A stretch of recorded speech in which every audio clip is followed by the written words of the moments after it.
Hello there, it's Alagatua.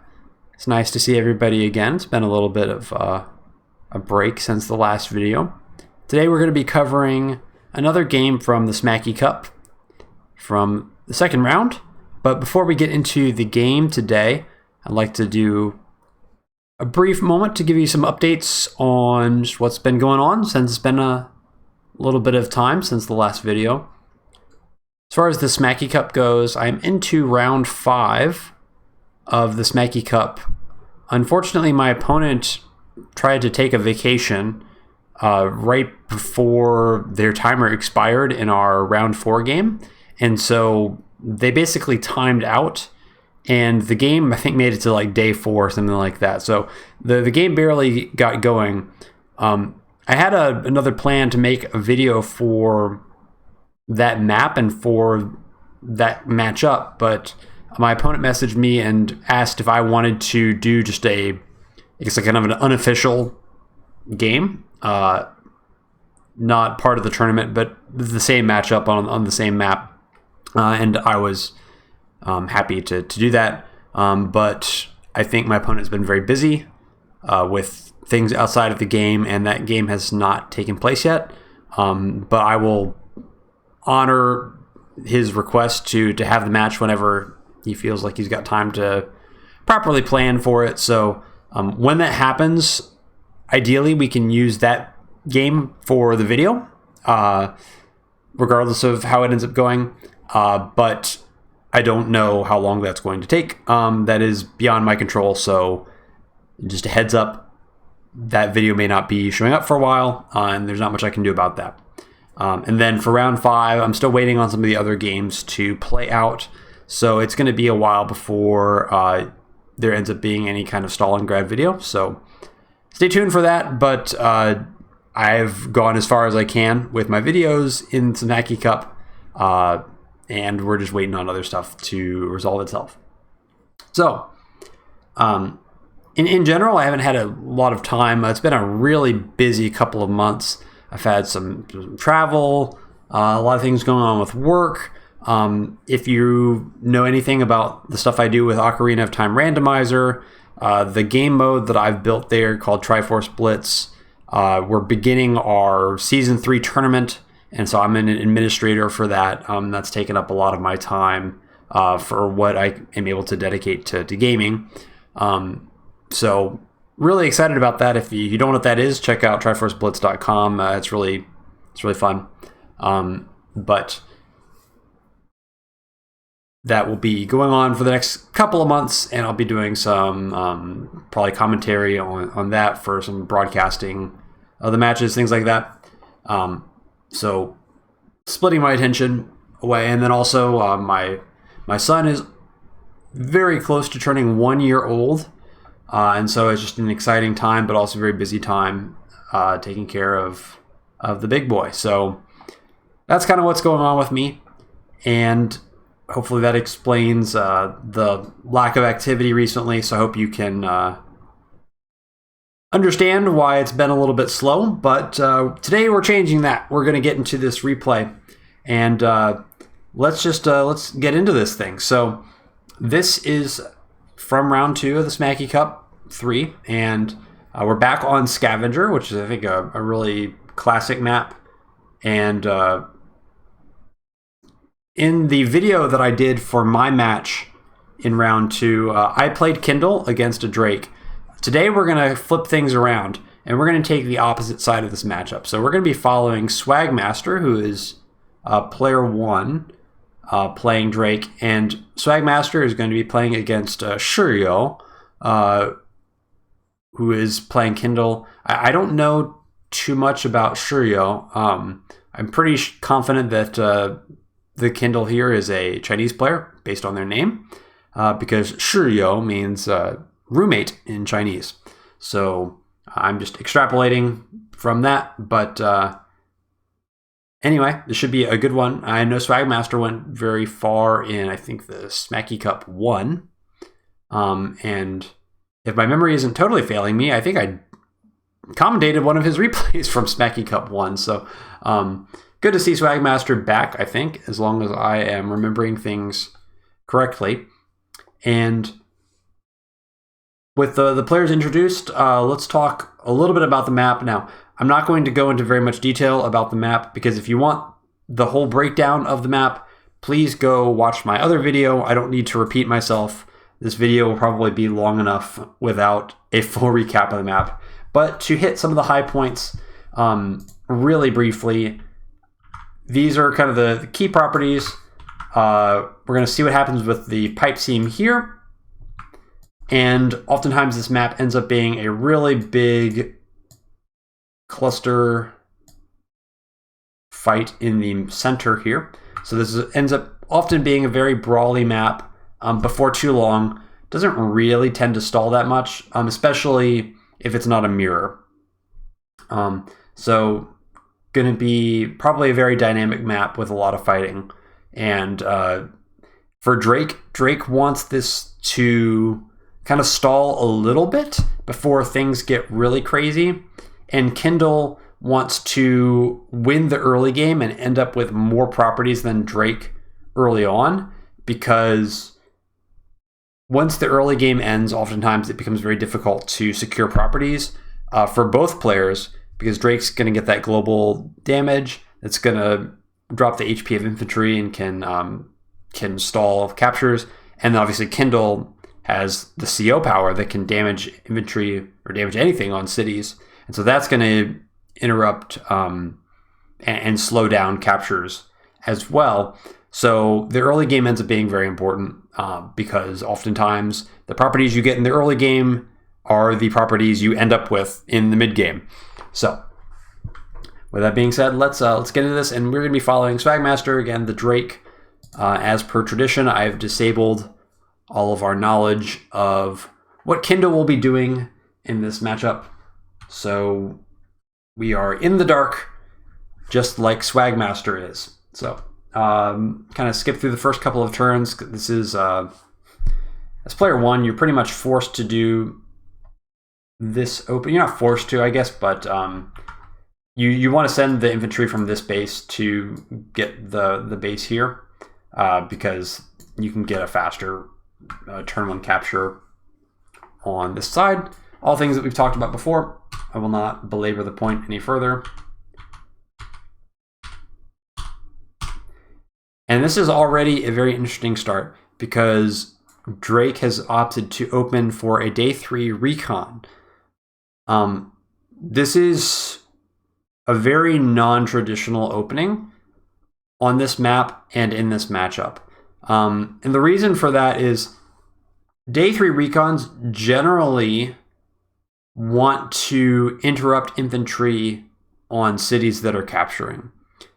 But Kindle is very strong at punishing harassment, because if you are interrupting an infantry on a city, then you are by definition next to the city, and whatever counterattacks you is going to get the benefit of Kindle's day-to-day power from attacking from the city, which is plus 40%, which is really significant. In practice, what this means is that if you have a recon that is attacking something on a city, and then there is a tank that can get to that city to counterattack, then your recon is deadsies 100%. So interrupting infantry, very risky.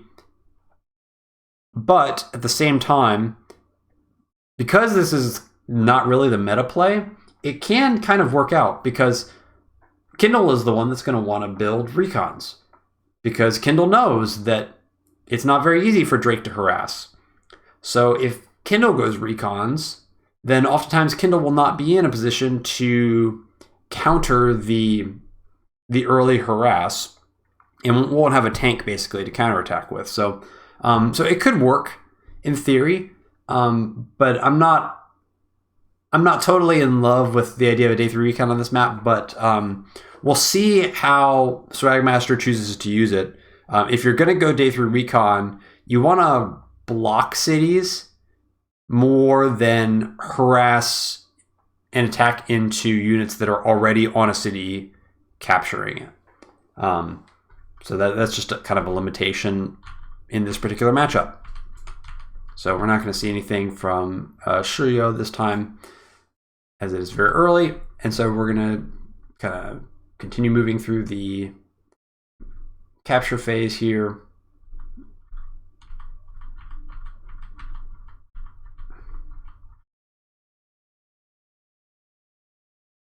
And again, not expecting to see anything with the recon this turn, but it does seem like Swagmaster has a plan of what to do with this recon. Something else we want to keep our eyes on, probably not important yet, but we do always want to keep our eyes on this pipe seam, because any damage done to this pipe seam will be visible to us, even though we don't have vision of this tile. That's just how pipe seams work. And we want to take advantage of any information that is made available to us. So we will see if our opponent is trying to rush down that pipe seam. That can potentially give us information about the opener, but we don't see anything yet, which is not too surprising. It's still a little bit early for any damage to be showing up there, but we're just going to keep our eye on it.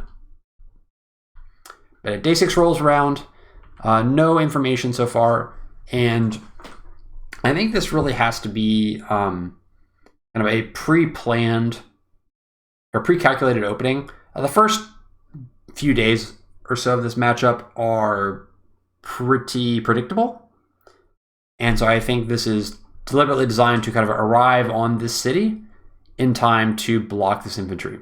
Now, one downside of doing this is you're giving your opponent a lot of free information. You basically, by putting this here and by this infantry seeing it, you basically told your opponent, I opened day 3 recon, and you're telling him this before you're even really getting any damage done. Like you're going to be able to delay what would have been a cap here on this city, but you're looking at maybe like 1,000 denied income, but you're giving away, you're kind of removing the possibility of any other opening being the one you chose.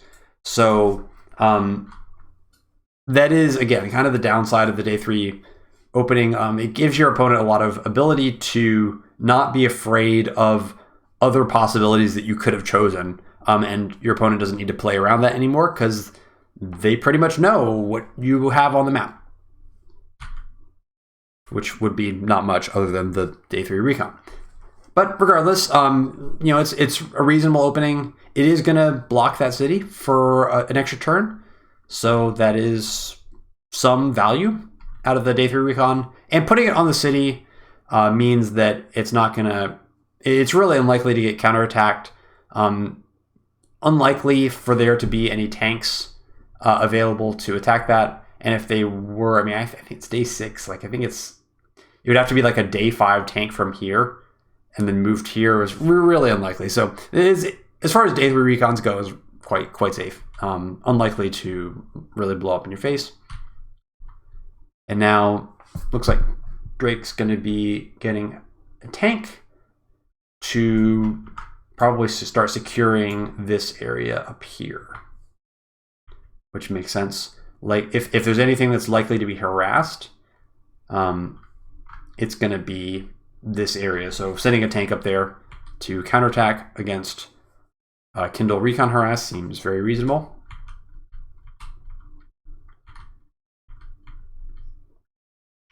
So infantry just pops into the trees here, and the Recon can't really do anything about that. But it does, again, delay this city by a turn. And we see nothing else, which is not too surprising. Most of the action probably happening in this area. And we should probably assume, as Drake, that there's at least one recon somewhere over here, if not 2. Because if there was any recons or any tanks coming down this way, we would have seen it with this recon. So, because we haven't seen anything, surely there's stuff over here.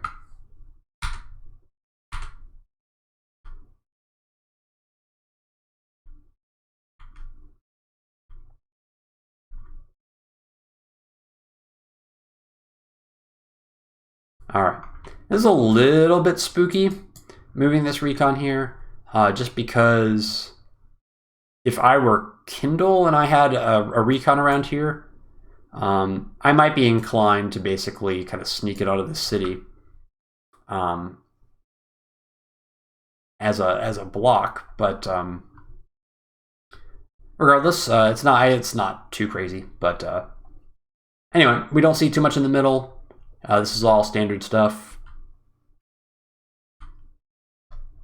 from Kindle so far. It's like standard cap phase. It's kind of disappointing, I think, for Drake to not see anything, because if you go day 3 recon, you want to do a little bit of damage to the economy, but you'd also just like to narrow down like what you're up against and know, like, okay, there's a recon out on the board, there's early tanks, something like that. But still, like, we haven't seen anything at all, so Kindle could literally have anything, and our recon didn't really do a ton of damage. So I think this is kind of why generally you don't want to go day 3 recon on this map. It's not game losing by any means, but it's also like hasn't really accomplished too much.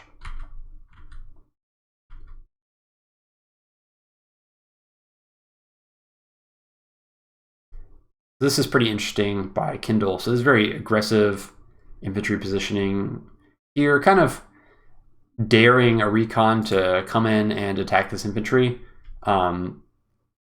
You have to imagine that there's like surely a tank backing this infantry up somewhere, because any recon attacking this infantry is going to be on the shoals, which would likely make it one-shottable by a tank that follows up. So seems like it's kind of like the bait, right? It's like, oh, attack my infantry here. It's so vulnerable.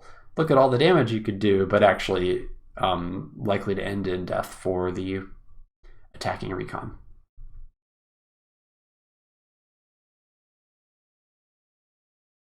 So Swagmaster, mostly just sticking to the properties that belong to Drake, which if you watched the other video, we divide the map kind of like this.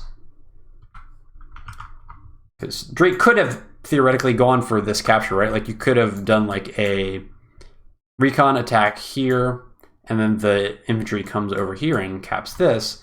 And it seems great because the recon's blocking access to this. But at the same time, yeah, actually, it could be kind of okay. Like, I think if the infantry comes here, it's unlikely to get interrupted. But it's also possible that you've got like a tank hiding up here and a recon up here, and so the recon comes this way and the tank comes down this way, and then you're really sad. So anyway, this is totally reasonable, and Kindle is the aggressor. Drake wants to split the map, so choosing this property over this property is completely reasonable and probably smart.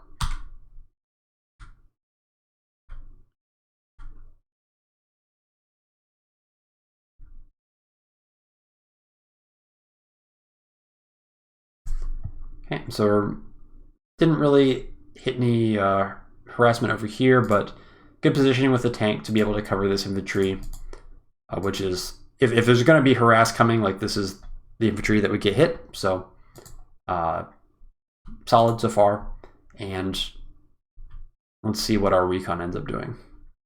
Just hangs out here, so just chilling, and this is fine. Like in the early game, you really want your units to camp on the cities, and you don't want to be next to cities. You don't need to worry about any CO powers, so it's pretty unlikely that 2 tanks are going to show up and smack the recon on the city. So why not just deny it another turn? I mean, you haven't seen anything.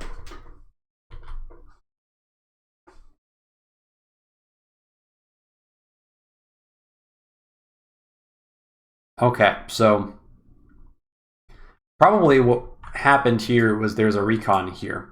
So 1, 2, 3, 4, 5. Because you'll notice that this recon is denying this city from this low defense square instead of this square. And normally you would choose this square if you had a choice, right? Because it's got higher defense. So we can infer that Kindle knows this tank's positioning because of the 1, 2, 3, 4, 5, 6 can't reach the recon here. So a little bit unfortunate. It is kind of the downside of sending the tanks up this way, right? If the tank had been built on this side, then likely the tank can get a counterattack from the city onto this recon. But as it goes, currently this recon is going to get away with the interrupt. So unfortunate for Drake.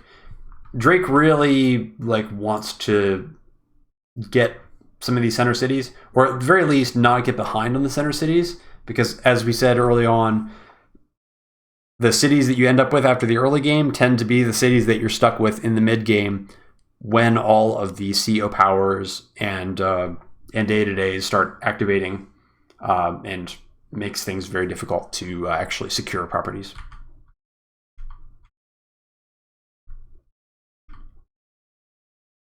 So we do see a tank show up here, so unlikely to be able to hold on to this city much longer. This is a little bit spicy to leave this recon here on the city, to be honest. But it worked out. So looks like we're just going to be continuing to cap here. We probably need to move back this recon, but don't think this cap's going to happen either. It's kind of interesting to send the infantry to this city instead of this one. Kind of feel like if you're going to put the infantry here, you might as well go to this city because it's technically more contested. And especially after seeing a lot of vehicles here, this city is really unlikely to get interrupted. But it's quibbling, frankly, not super relevant. And again, nice positioning. Just Kindle already knows the tank is there, so just keep it on the city. Nothing bad can happen on the city. And we get to retreat this infantry, unfortunately. Not going to be able to secure the center, so no point trying to continue the cap. I really, really, really hate this infantry positioning. This is not good. So there is nothing good that can happen with this infantry here. So two things. It's not super significant, but I want to spend a moment and talk about this. So again, these cities are all Kindles, and Kindle is the aggressor in the early game because Kindle has a day-to-day and Drake doesn't. So, if we ban all CO powers, right, Kindle should be winning in theory. So Kindle's stronger on the board for a while. So Drake doesn't really want to be trying to steal Kindle's properties or even interrupt Kindle's properties because that's likely not to go well. So this line of properties is basically as far as Drake needs to go. So moving this guy here to get vision, only bad things can happen. There's nothing good that Drake can do the following turn with this infantry.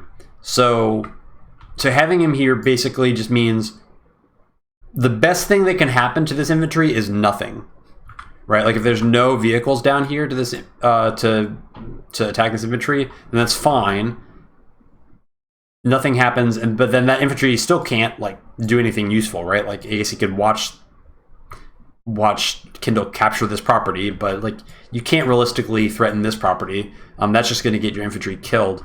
And additionally, this map tends to end with a lot of brawling in the center. And what happens is the infantry that capture these cities down here tend to never get reinforced. So if you're giving away one of those infantry for free, you are potentially opening yourself up for counterattacks later in the game towards this city. Which is something that can happen where if there's a lot of fighting up here, which is what Kindle kind of wants to do, right? To kind of push into these cities, and things kind of stall out and end in a big bloody mess, which can happen. Kindle maybe can build up 2 or 3 infantry and try to sneak this city, knowing that kind of the gravity of the fighting is pulling everything over here. So if you lose infantry in the early game, you can make yourself vulnerable to counterattacks down here later on. So anyway, I really don't like that infantry move. I think he should just stay on the city forever.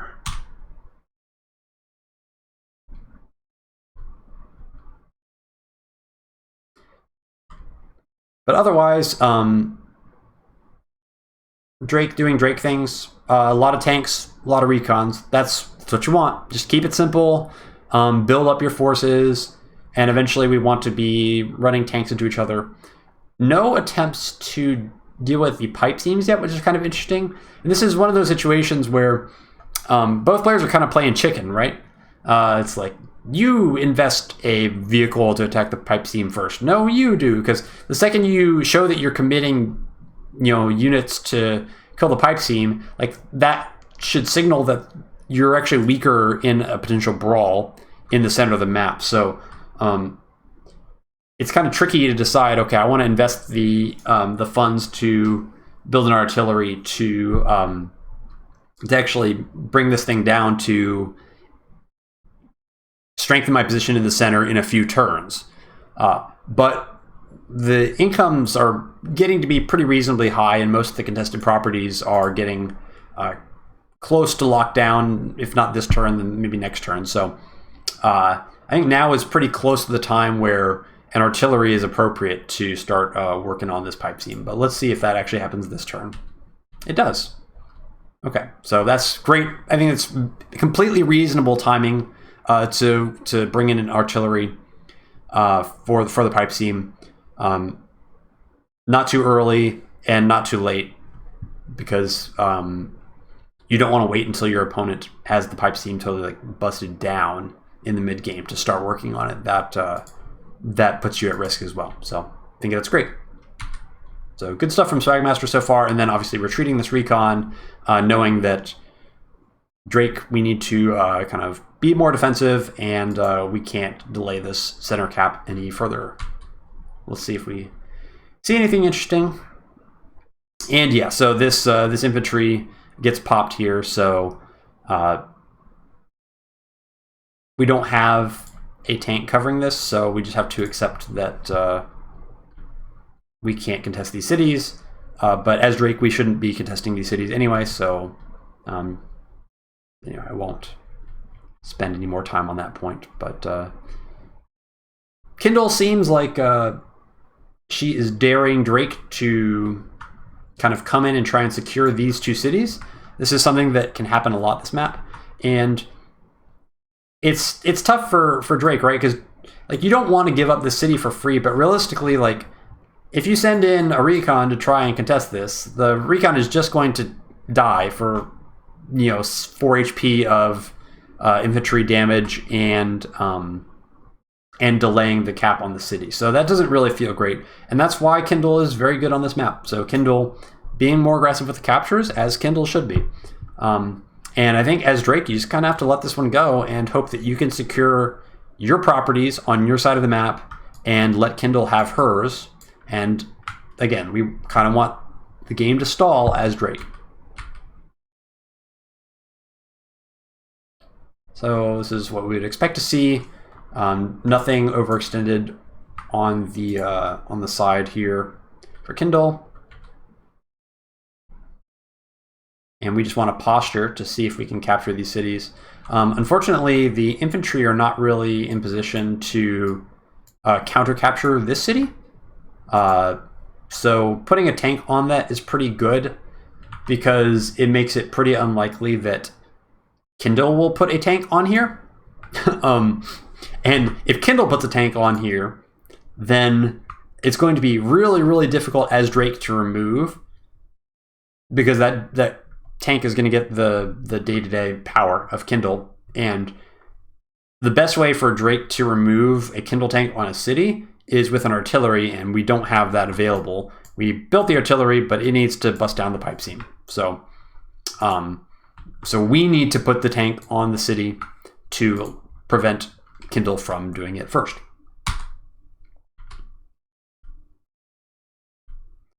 So it's smart play from Drake, because in the early game, both players really want to control the cities and put stuff on the cities as much as possible. And when we get into the mid game, that will change, but for now, that's how the game is played.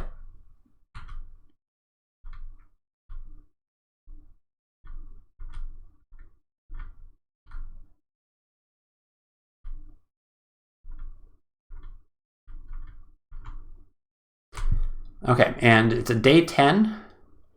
So anti-air, this is, I think, a good time for an anti-air. I think it's the perfect time for an anti-air, actually, because this is the time when Kindle could be starting to think about adding some copters into her army. And so generally on this map, because the airport is so far back, you don't really need the anti-air as early as day 9 or day 8.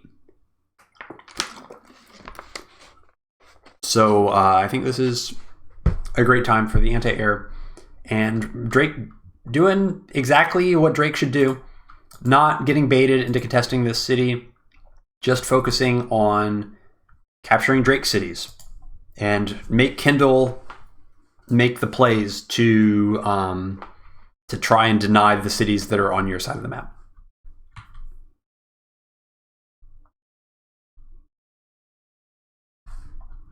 So Kindle does end up denying this city. And it does look like Kindle is going to pick a fight here. So we see all this with our recons.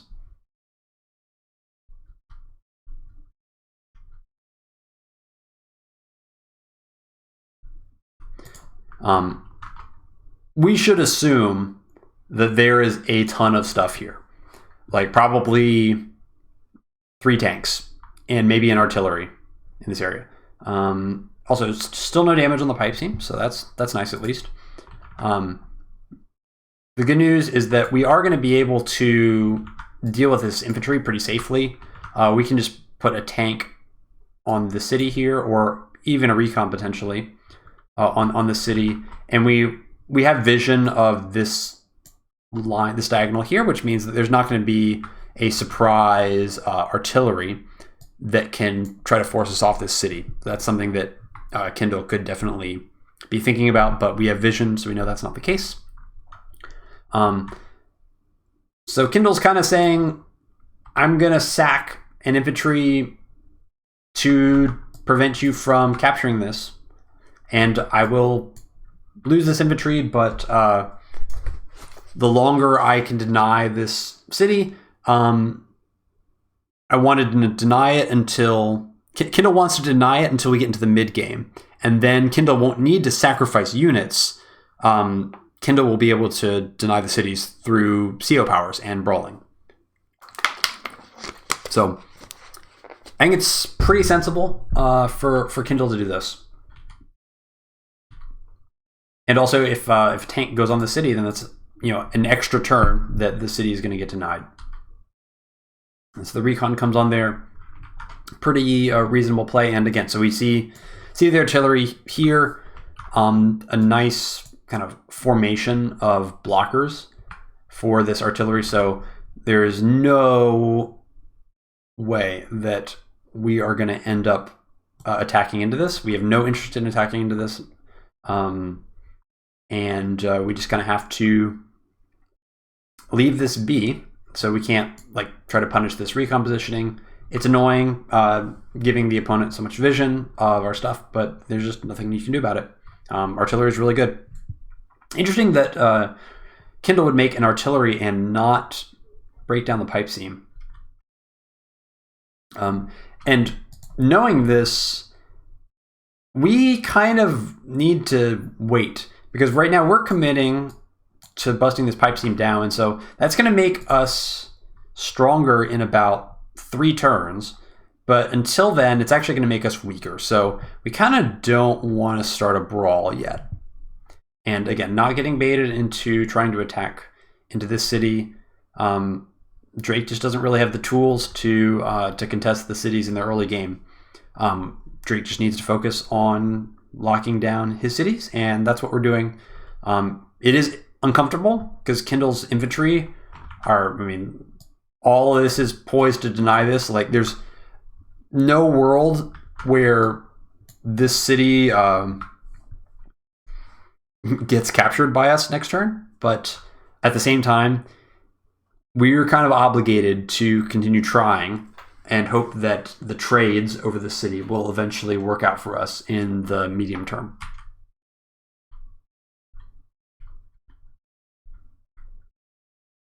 And so now we've revealed that we're damaging this pipe seam. It's a little bit of a standoff. And a second artillery is kind of interesting. Or sorry, a second anti-air is kind of interesting. We had 12,800. How about the second anti-air? It's not terrible. I might have opted for a tank instead. I don't know. I won't nitpick it. Doesn't seem that relevant. And so yeah, so the recon going in here, it's really hard to dislodge recons from this tile because you're going to need 2 vehicles to attack into the recon here, and then you're going to need one of these 2 squares to get vision to be able to attack the recon. So it's a great spot for recons to be. And now this is Kindle basically going to artillery lock, try to lock both of these cities.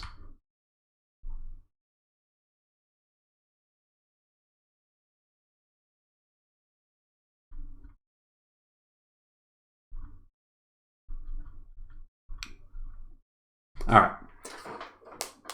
I don't love this play by Kindle.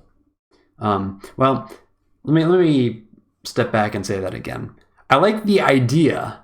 I'm not sure I love the execution of this play. Because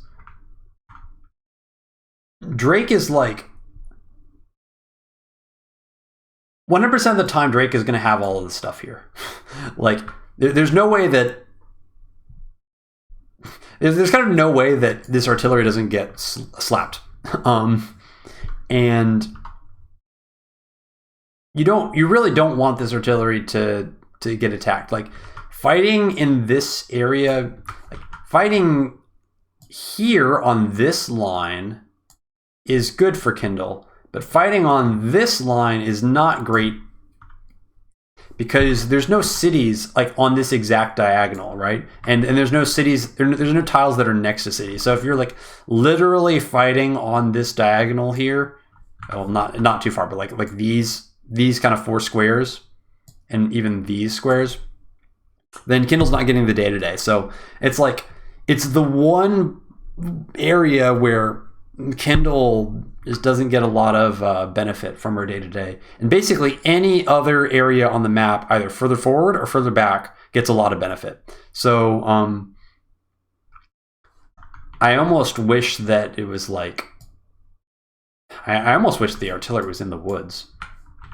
Either in the woods or maybe here, or I don't know exactly. I'd have to stare at it longer, but I feel like Drake is just obligated to attack this, and the punishment for attacking it is never going to be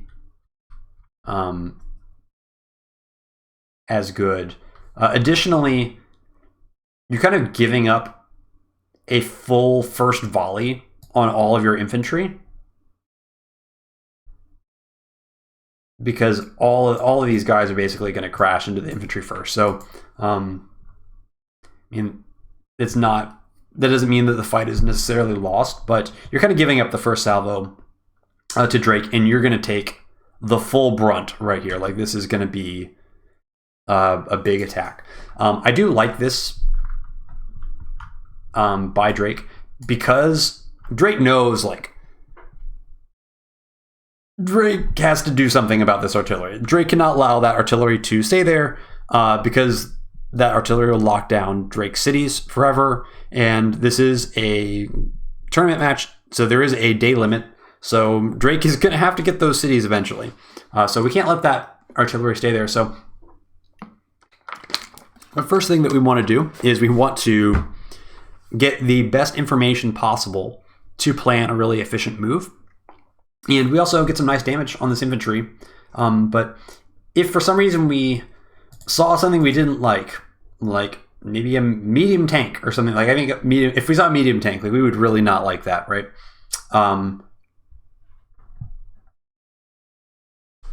Okay, pardon that disruption. I got sidetracked by some real life things, and I'm trying to pick up the pieces for this replay review. So I believe what I was talking about before I got interrupted for a very long time was this recon coming up here.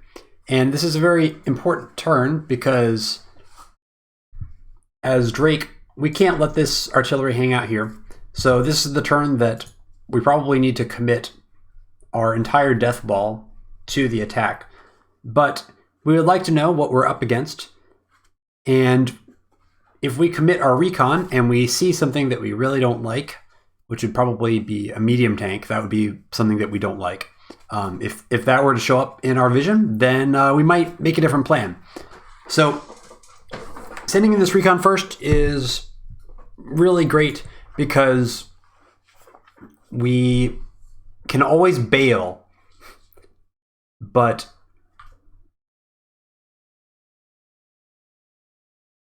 we don't want to commit in here totally blind and getting a good idea of the composition, especially if there's any copters, where are there copters, how many tanks do we see, things like this. This is all really important.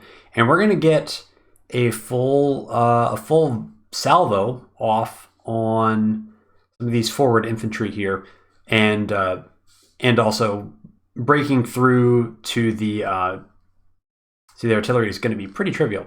And we had a nice hit on the infantry. So let's see how we decide to structure this attack. So it looks like we're going to attack with the other recon as well. Really going to limit the potential of a counterattack, just because there's a lot of infantry that are just going to be really weak. Furthermore, weak units are very good for Drake. It's not necessary to take every single 3 HP, 2 HP unit out, because a 3 HP unit later on, if it's not repaired, is going to become a 1 HP unit once the Drake superpower goes off. So sometimes it can benefit you to leave alive a lot of relatively low HP units of your opponents, because you end up getting more value out of your superpowers. There's math behind that, but I'm not going to explain that here because this video is going to be long enough without it. So let's keep going here and let's see how we're deciding to break this all down. I'm actually a little surprised that that we sent a tank in here rather than clearing off the infantry with 2 infantry of our own. Let's see how the rest goes here. Okay, so we've broken through to the artillery here.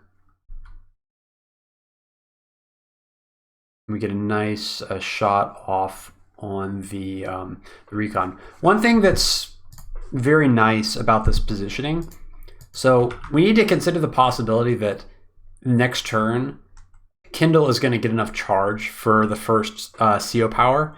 And when Kindle gets a CO power, the objective of Kindle is going to be get a tank on this city, or get a tank on this city, and then one-shot the tank here or one-shot the tank here. So we know the positioning of everything.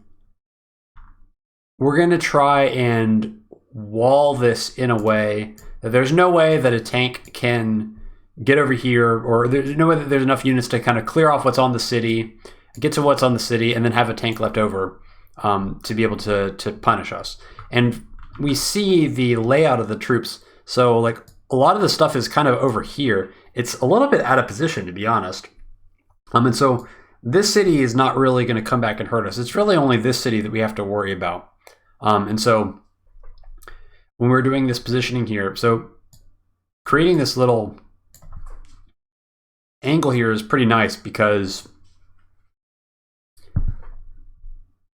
you have to get through this recon in order to be able to really access this this infantry with a lot of troops, and then you got to deal with whatever's on this city, and then finally you can get a tank onto here potentially to deal with this. So it's tricky for Kindle to pull it off, and with the charge that we're at now, the CO power would have to be like at the very end. So this is looking like a pretty strong attack. And again, when you're Drake and you're attacking, you just really want to avoid letting Kindle use the day-to-day to punish you really hard. This is going to be a join cap. That's kind of surprising to me that this ends up being a join cap. It's okay, I guess. Yeah, I think it's fine. It kind of max pressure on this city. Because if we get half map, we're kind of in position to just let the game stall out and rely on the superpower. So Kindle has to solve this problem, and this is a very good first salvo. A lot of weak units. All the weak units kind of have to get out of the way, and the infantry took a beating. And there's 2 infantry that died, and there's 2 more that are really low HP. So it's a good start. The vision's beautiful. So yeah, look at this wall. Just trying to make sure that we overextend as few units as possible. There's no need to attack into here, and these infantry are kind of safe, right? Because any of these infantry have to go down through here, and they have to clear out the recon first, and then some of these other infantry have to move out of the way in order to clear out the recon. Positioning wise, this is a great victory for Drake already. Pretty strong. I'm a bit surprised that this tank didn't move up a little bit more, but might have moved him here instead. Maybe he's afraid of like a Kindle artillery here or something like that, but that's really hard to imagine that there'd be a second artillery out, especially with no damage on the pipe seam. Anyway, let's see the damage here. So again, this recon positioning really nice, because this infantry would love to attack. It's the furthest infantry forward, but it has to move out of the way to make room for tanks to attack the recon. So just super frustrating for the Kindle player. And I don't know what that was. Oh, I see. Okay, got it. Okay. I don't know why the 2 HP infantry attacked first, if the artillery was just going to kill it. I don't know. I'm just going to give Kindle the benefit of the doubt and assume that there's some reason there for the way that played out. But still going to be a pretty brutal counterattack, because Drake is kind of across the center line by a little bit, although I don't think it's as punishing because the pipe seam is not down, but the counterattack is going to have all of Kindle's stuff, so we're going to see everything Kindle's got.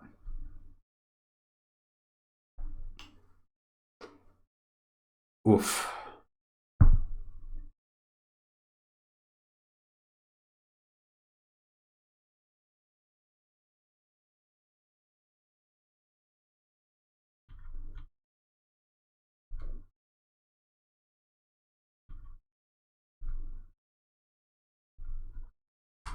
Okay, let's talk about that turn for a second. So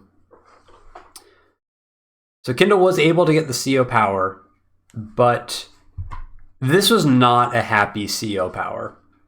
I think you could even make an argument for not doing the CO power. The downside to let me put it this way. Drake has played well to put Kindle in a dilemma. If Kindle doesn't use the CO power, then Drake's going to get both of these cities, and Drake can kind of just stall out the rest of the game, and it's gonna force Kindle to make something happen, which is going to be tough. So on some level, like, Kindle really needs to use the power, but at the same time, Kindle really needs to use the power to get some tank kills, and that just didn't happen. And I don't know if this turn could have maybe been planned out better for Kindle. I'm not going to try and like move plan or alternative solutions to this board, but the fact that Kindle had to burn CO power and was not able to kill a tank here or get here and kill a tank here in one hit means that the fight is going to be pretty Drake favored in the next turn or two. Keep in mind, Drake doesn't really need to like totally dominate the fight. As long as there's a big brawl going on, soon Drake's power spike is going to hit. When that first superpower goes off, that's when Drake's power spike is at its peak, and that's when Kindle really has to be afraid for her position on the board. And usually the first CO power is Kindle's power spike, and yet that CO power, the value was basically just preventing caps of these two cities, and there's really very little combat value at all. So well done to Drake to set up a situation where Kindle had to use the power really inefficiently.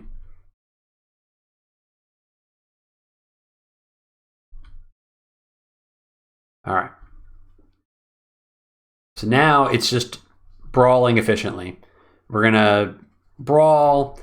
We're going to get to the superpower, probably not this turn, but next turn, very likely to get to there. And we don't need to finish off units. 3 HP tanks are great. Was that a... Whoa. Is that a join?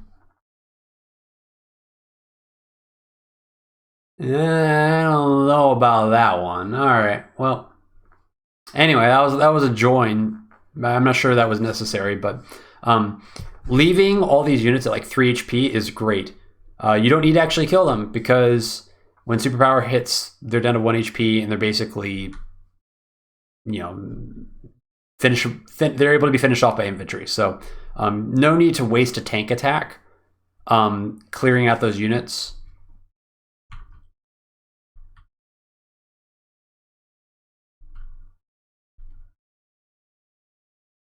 And this is nice.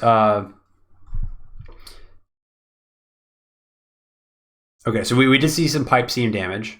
So looks like Kindle is going to have to commit. But this is, again, this is the nicer timing for Drake, right? Because Drake is benefiting from the faster reinforcements, while Kindle is having to dedicate vehicles to kill the pipe seam, when Kindle would really love to have like an extra tank here. Right, like the battle is often very, very close because everybody's been building, tanks and recons the whole game. So whoever has the most tanks wins. And if those units are, I mean, I know it's not a tank; it's probably an artillery. But if those units are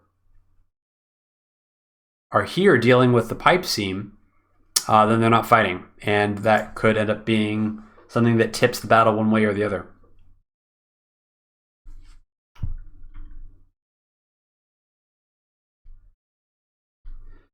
One unfortunate side of this,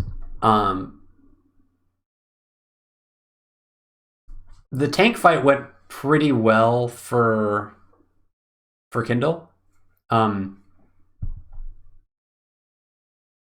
Getting the first strikes on a lot of those tanks made things pretty good. And the reason that's important is we're unlikely to get these two cities.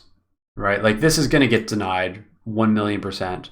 This isn't even being capped anymore, so we're still kind of stuck 2K down. And now it's starting to become a little bit of a problem, right? Because like every single turn, if the board stays this way, it's just plus 2K for Kindle. Every single turn, plus 2K for Kindle, plus 2K for Kindle. So that is pretty substantial. The longer the game goes, 10 turns of 2K is 20K, and that's like a +1 Neotank almost. So it doesn't quite negate the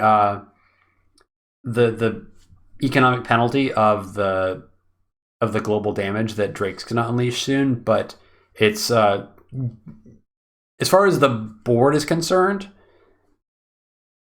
Kindle did what she needed to do in the early game. if Kindle had not been able to deny those 2 cities, this game would look really, really bad for Kindle. But as is, like, if this fight stalls out, it's not the end of the world for Kindle in the positions that they're at. But Kindle's sacking a bunch of tanks. And that's actually smart for Kindle. Normally, you don't really want to sacrifice your unit count, but Kindle knows that those tanks are a liability because as soon as the superpower hits, they're worthless. So just getting whatever value you can out of those tanks now is smart for later on. And now we're finally getting some value out of the day-to-day. And by we, I mean our opponent. I'm sorry, I'm so used to playing Kindle that my brain just goes into like Kindle mode all the time.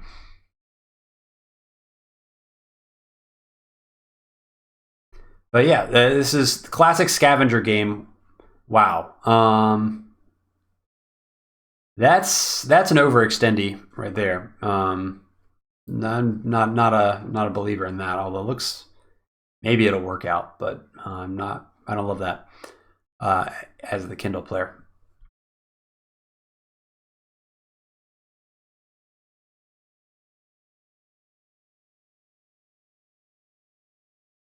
Wait, what? Oh, I see. Okay, joining the 2 HP and I don't know about that. Yeah,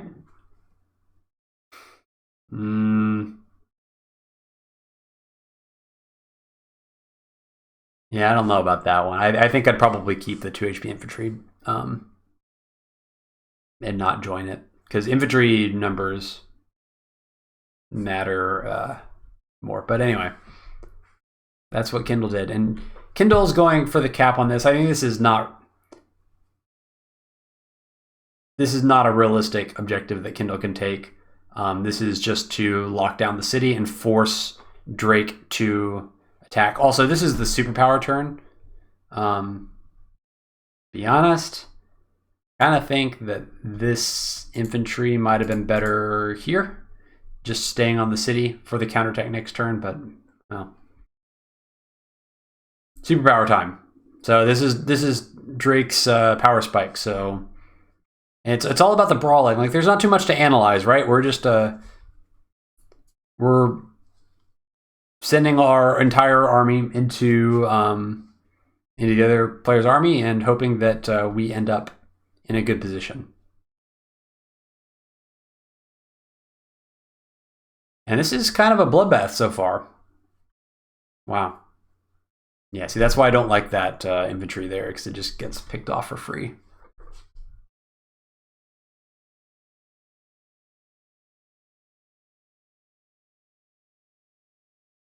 That's kind of unlucky.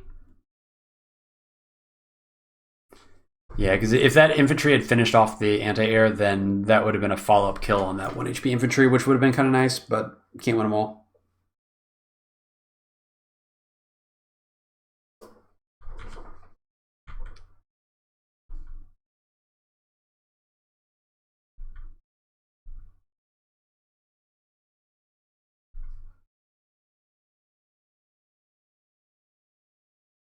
I like the Neo tank this turn.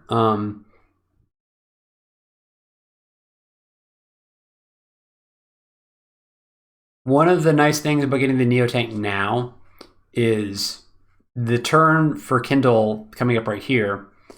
There's like no way that there's going to be a Neo tank built this turn because all of the units that were deployed the previous turn are going to get repaired. And that's going to eat up Kindle's income to a decent degree for this coming turn. So, I mean, maybe Kindle made a Neo last turn, but if not, then there's going to be a few turns where this Neo tank is going to be able to fight, and Drake is going to be relatively confident that there's no opponent Neo tank that we need to play around. So it's a good time for it. Let's see what Kindle can do with the counterattack here. That was a really strong Drake super. Being able to pop the super and having like a full turn to fight with it is is really great. And so I think the CO power management and kind of situational awareness has been really good for Drake this game.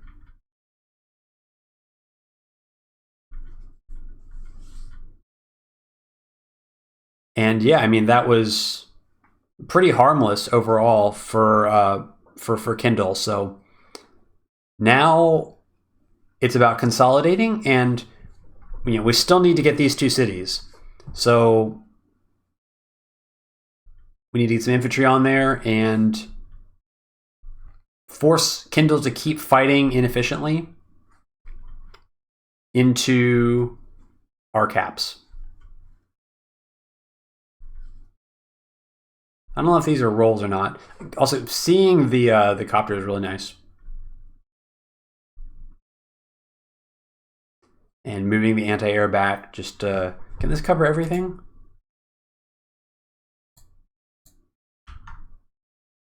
Might put it here instead.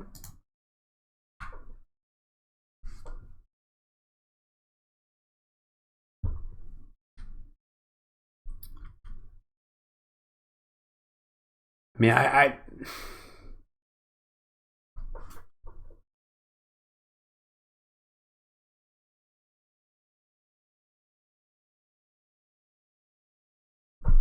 where was it originally? I'll be honest. I think 1, 2, 3, 4, 5, 6. No, I can't really go there. I mean, I think putting here is a little spooky.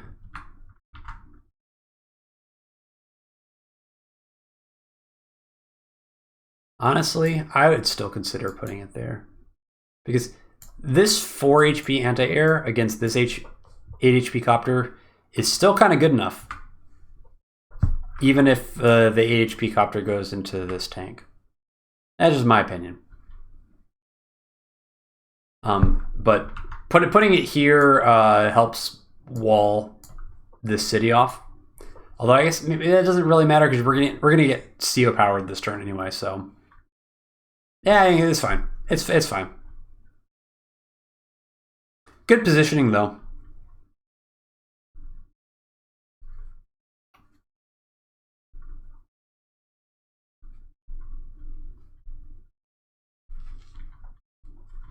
I would have absolutely considered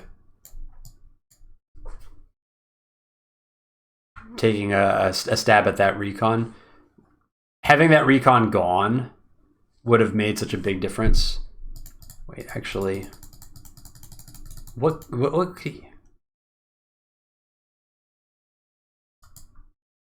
I might have sent this anti-air into this recon. I think having the vision gone for this turn is actually pretty important, because this artillery's value is dramatically reduced being here, being seen from the beginning. Yeah. So I might consider using the 4 HP anti-air to pick it off, or at least going through the history and seeing like what are the odds that this 3 HP infantry could actually take it out. And I don't know, maybe there's no chance, but leaving a 1 HP recon there to me seems like, man, it's hard to stomach.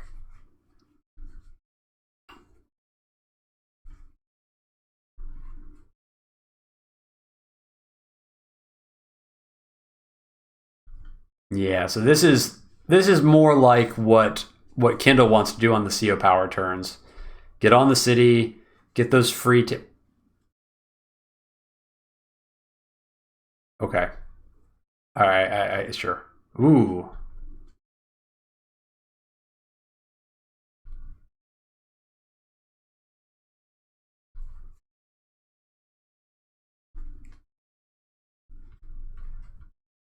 Man, having this recon here on this square is so annoying, right?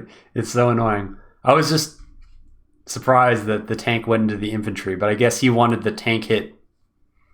He wanted to send 1 tank into the other tank. Valued that more than the recon, I suppose. All right, but now this is, as Drake, we're loving this because this is the Neo tank reveal turn. This is the Neo tank reveal. So now this is, this should be a really, really strong turn. Artillery is still alive.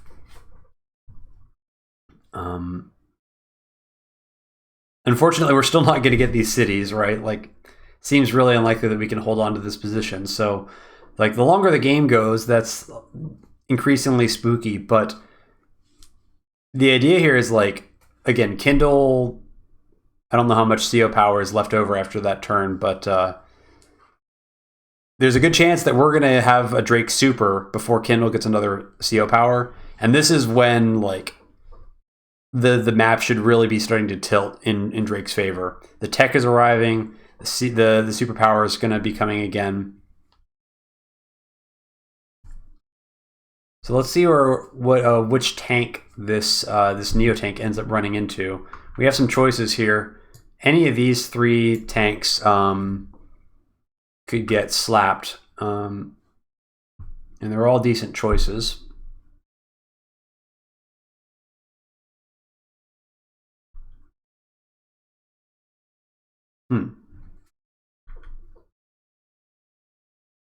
What? Okay, it's a 2 HP. I don't. Okay, I guess he wants to put it in a position where it can cap next turn. So this is a dynamic that can happen sometimes with Drake. Because Drake doesn't really want to build copters, and on this map especially, Drake really wants to spam tanks. Once you run out of kind of your initial batch of early game infantry, it can be tough to find more, and Kindle kind of has a window here where if Kindle can hold things in the middle to a stalemate for a little bit longer, it is possible that the fact that Kindle is able to make some copters is going to make the infantry war tilt in favor of Kindle and really limit Drake's ability to actually ever get those center properties. Keep in mind that every copter that you make generally means that's 4 units made in a turn rather than just 3. So if you commit to consistently making copters, oftentimes you're going to end up with substantially more infantry as well. Okay, so the Neo tank goes for the full HP tank. That makes a lot of sense to me. And we're just going to be carving up these units, although we are a little bit low on tanks. That is one of the downsides of building the Neo, right? Is that instead of having like 3 tanks built, you end up with 1 tank, one really strong tank. Wow, that is...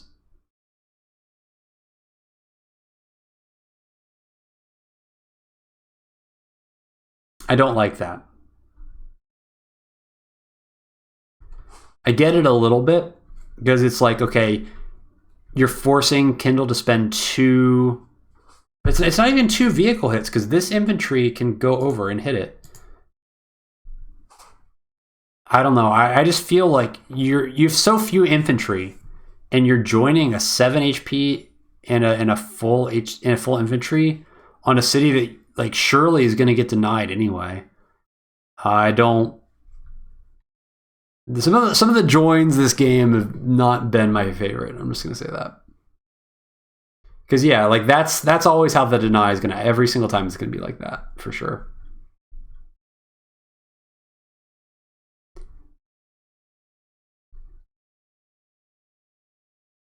That Kindle day to day, yeah, pretty brutal. And so now this is not looking so bad for Kindle somehow. That day to day power starting to show itself. Obviously, Kindle is nothing they can deal with the Neo tank at the moment. We can be pretty confident in that. And that Neo tank's going to eat some more tanks this next turn, but based on what we've seen so far, like Kindle has more tanks in fighting shape than Drake does. That being said, a lot of 8 HP tanks, and pretty soon those are going to be 6 HP tanks. And what is going to kill this Neo tank?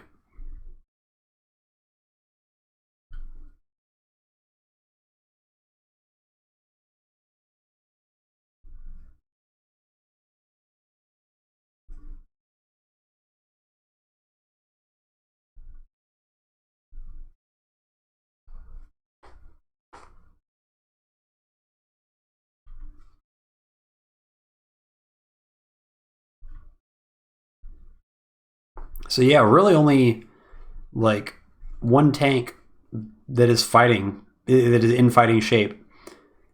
I almost wonder if it would have been better to save this tank, because I guess you're not likely to get CO powered next turn, so it doesn't really matter. I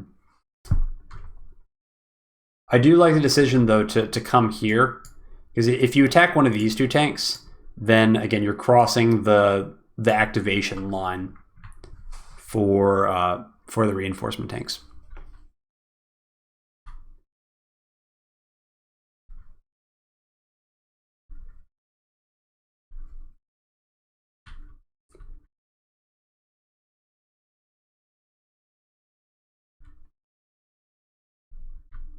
Okay, so we're very close to superpower now, and that was a retreat turn for Kindle, which is still a little bit spooky because we know that Kindle had more tanks than we did.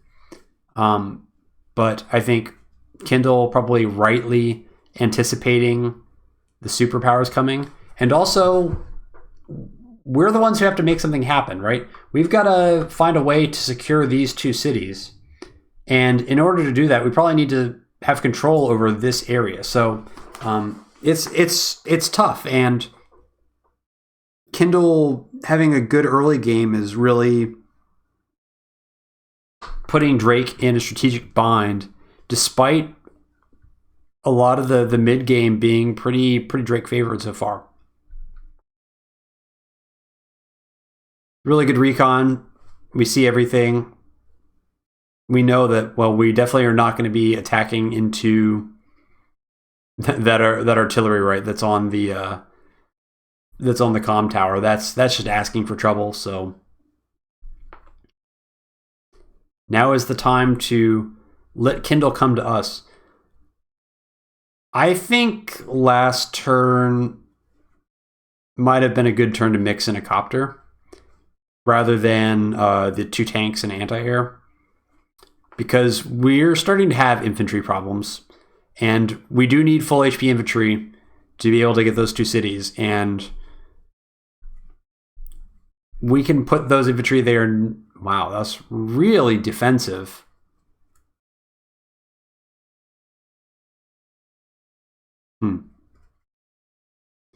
Really scare. Really passive Neotank movement there. You can probably afford to keep him a little closer. I mean, I know we're playing around the urban blight, but well,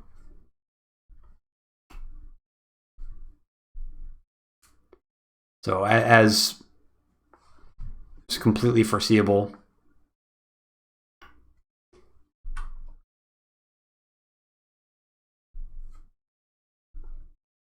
Yeah, really good artillery. Like, I think the fact that Kindle continues to bring in artillery is really good. It forces Drake to have to overextend into the reinforcement line of Kindle in order to actually control enough area to get these 2 cities. So it's like really sound deployment, like composition from Kindle. I do like that a lot. Additionally, if you don't have your own Neotank, you kind of need artillery. So otherwise, you're just going to have your tanks eaten for days. And yeah, I mean, the pressure's on Drake to actually make something happen here. Kindle can just kind of sit back and deny these cities, and Drake's the one that's got to control the center area. This dynamic is, by the way, why I prefer to play Kindle on this map rather than Drake. This exact situation, frankly. But things are stalling out a little bit, and generally speaking, the more things stall out, the better it ends up for better it ends up for Drake once the fight actually happens. But Drake's got to do something eventually. Another join.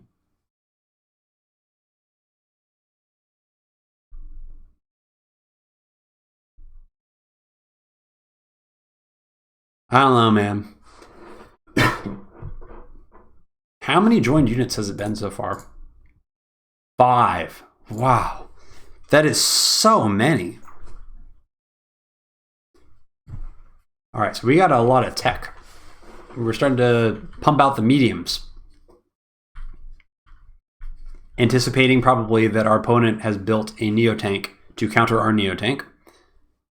Pretty reasonable. And yeah, that artillery gonna... Hello? I guess he wants to move the artillery?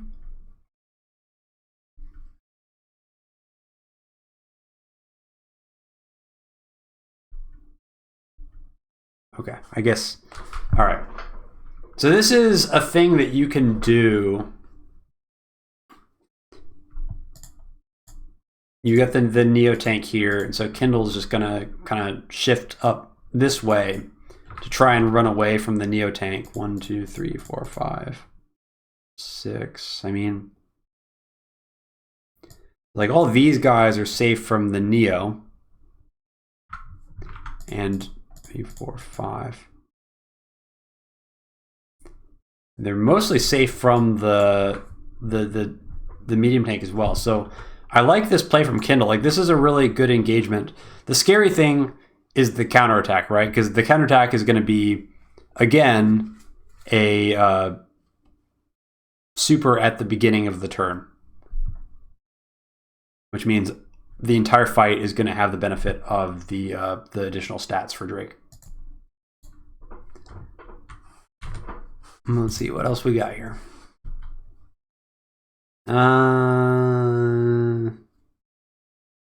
I guess it's okay to block the city.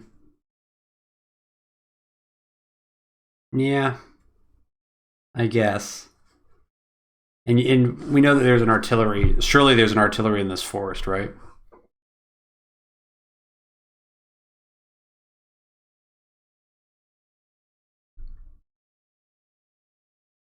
Okay, this is a cute little wall.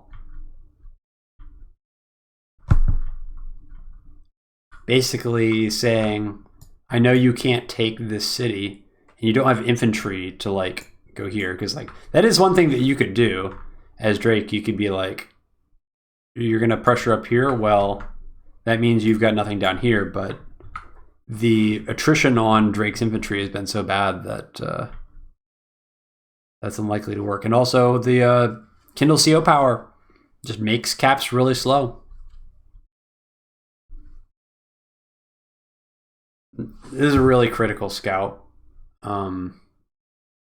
See the Neo tank here? That is really, really vital. This is a great setup, I think, from Kindle.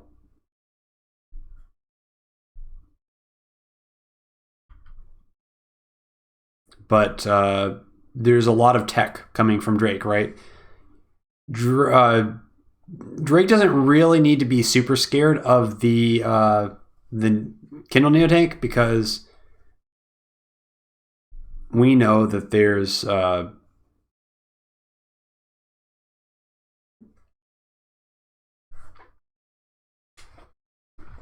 we know that we have the medium tank supporting. There's a little bit of a dilemma, though. I mean, Kindle's play has put us in a tough position. We'd really love to use the Neo tank on one of these tanks, but we can't reach. So this is probably like the best value that we can get out of the Neo tank. Although, did he not have a tank here? Well, and yeah, regardless. So putting the Neo tank here, I mean, you could use it to try and clear the artillery here, but then the Neotank is next to a city, and it's not inconceivable that like a Neotank next to a city could end up getting Kindle supered. Probably not. Probably, but I mean, even I think a CO power for Kindle would be enough to take a Neotank down from like 10 to 1 at worst. So you don't really want to leave it on the city as well, because then you take the damage from the Kindle CO power. But you just don't have any great options, unfortunately.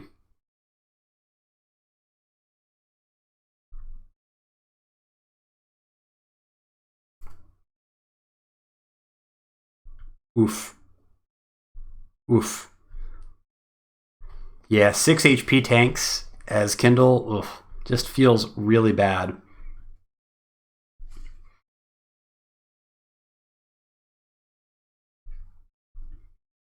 That felt like a really good fight. Let's, this is kind of the turn that we learn what shape we're actually in, though.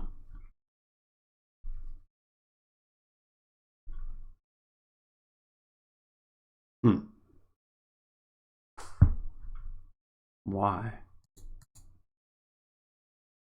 Why did that infantry need to die? I don't understand.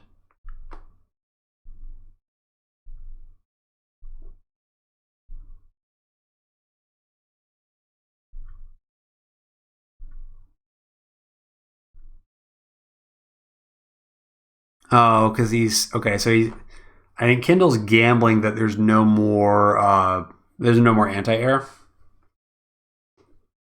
This is a little bit of like a Hail Mary. I don't actually think that Kindle needs to play this YOLO. Oh, there's 2 copters. Okay. So yeah, so you have to go in here. Okay. Sure. Okay. I checks out, I guess.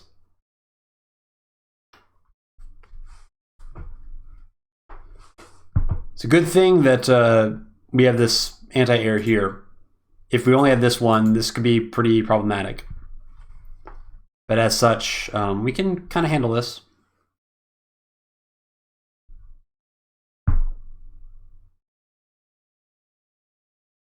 Still, we're at like day 21, still missing these 2 cities.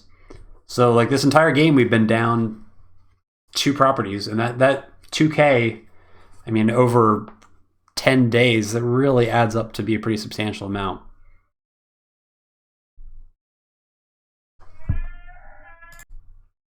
Okay, I got interrupted again, unfortunately, but I'm going to try and pick up my train of thought from wherever I was.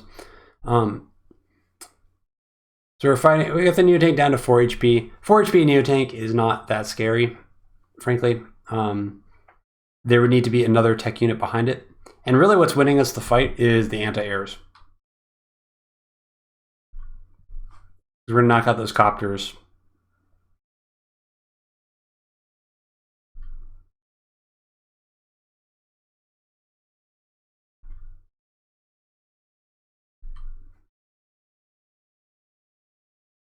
A lot of 1 HP units left, but that's okay. Does this have any fuel? It's 2 fuel, so this recon literally cannot move. It's got 2 fuel, so I don't know how many squares you can move with two fuel as a recon, but not far enough back to your own base. Another join cap here. He is a little bit desperate, but seems like we have a decent chance of getting this capped. And if not, we're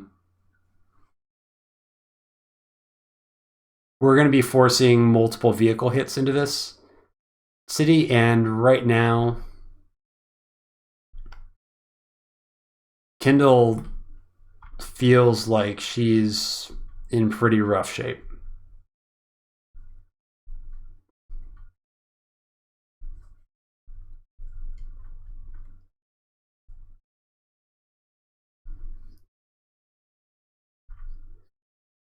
So interesting kind of side pressure here. But yeah, I mean that join cap there, but then it still got denied.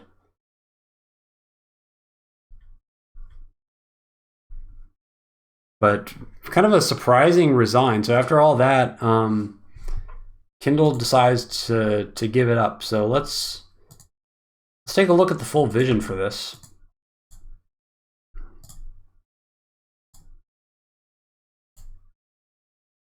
Now let's take a look at this. So we've got Kindle with 24. Kindle actually has more units than Swagmaster, although a number of these are like 1 HP copter, 1 HP recons, 1 HP infantry. They're not like in the greatest shape, so that it's maybe a little bit misleading. And the income is 70. It's basically 80,000. So about 17K behind as Kindle, but we're gonna deploy 22K worth of units this turn. So by the end of the turn, like, we'll still be in the income. Well, this is like the army value lead, technically. So looking at this board, I honestly feel like this is a little bit of an early resign. That's how I feel about it. I feel like this is an early resign because we're day 21 now. The day limit's 35. Drake has to get both of these cities before the day limit. And Drake is winning the tank war, for sure. That is undeniable. And that is a big problem for Kindle. But the infantry war, like, is quite bad for Drake overall, and Kindle's gonna have the CO powers up again. This turn, if Kindle wanted it, and a CO power this turn would take 3 HP off of the medium tank as well.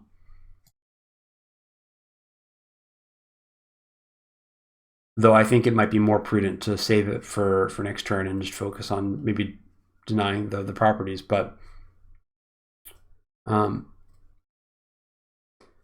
this is one of those games where I feel like maybe Kindle thought she was farther behind than she was because of all the joins that happened. So maybe Kindle thought that she was behind like 6 or 7 units in unit count. Because I mean, Drake joined 6 units this game, and Kindle only joined 1. So I don't know if Kindle actually saw all those joins take place, but it looks pretty bad in terms of, yeah, like unit kill. Like Drake's up 7 kills, which is pretty substantial, but at the same time, Kindle's got about 30-ish, 30K more income-ish over the course of the game. Maybe not quite that much. I don't know exactly how it ping-pongs back and forth. I think it's a little bit misleading, but regardless, right? Kindle's got a lot more money over the course of the game, and Kindle built more air units over the course of the game. So the unit count is much closer than maybe Kindle expected. I just feel like this is a little bit of an early resign, honestly. I do think that Drake is like reasonably advantaged on the board and is likely to be able to get these 2 cities, but in a tournament, I feel like you gotta play it out because you just don't know what could happen. Like this push down here, this recon's probably gonna end up dying, but there's like nothing here at all. So this is gonna pull some units down in this direction. I don't know. I don't think it's a given that that Drake is for sure to be able to close this one out based on the board I see. But that's just me looking at it. I'd probably fight a bit longer as Kindle in this situation. But if we're looking at the game as a whole, we can kind of go back through it really quick with full vision, as per tradition. Because it looked like Kindle did like double recon into tank, which is a pretty sensible build as Kindle. Didn't really accomplish much with this recon, or this recon really, but at least having the center control was good.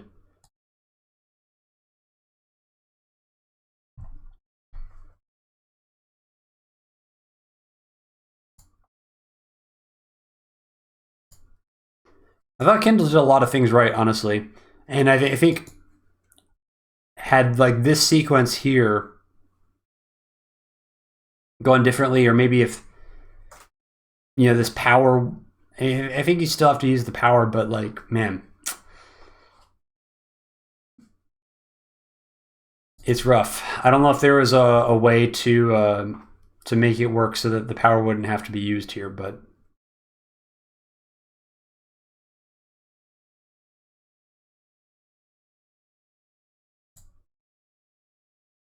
Yes, I mean, the army value is really strongly in Kindle's favor at this point. And even now, like, things are looking pretty good, but obviously Drake's going to get the super this turn. Like, it looks really good for Kindle now, but then after the, it's reset after the superpower. Pretty hard.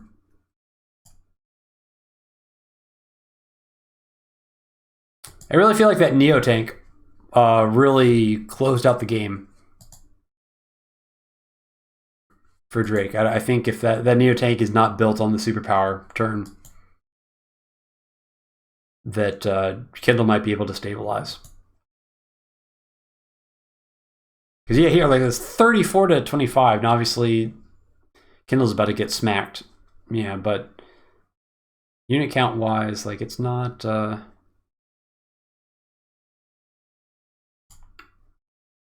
not catastrophic. Well, anyway, so that was the game. I thought this was a pretty good game. Interesting to look at it from the other perspective as Drake, and I think this is still winnable, maybe for Kindle, but certainly, I think Kindle had, maybe better strategy overall, but Drake was able to have superior CO power usage, and that's ultimately what tilted the game in his favor. So I think pretty well played by both players, and hope you enjoyed this commentary and learned something from it. Hope that I will have some more of my games in the near future, but there's just a lot going on. It's tough. So hope this is entertaining enough in the meantime. But until then, it's been fun. Thank you for watching if you're still here, and I will see you next time.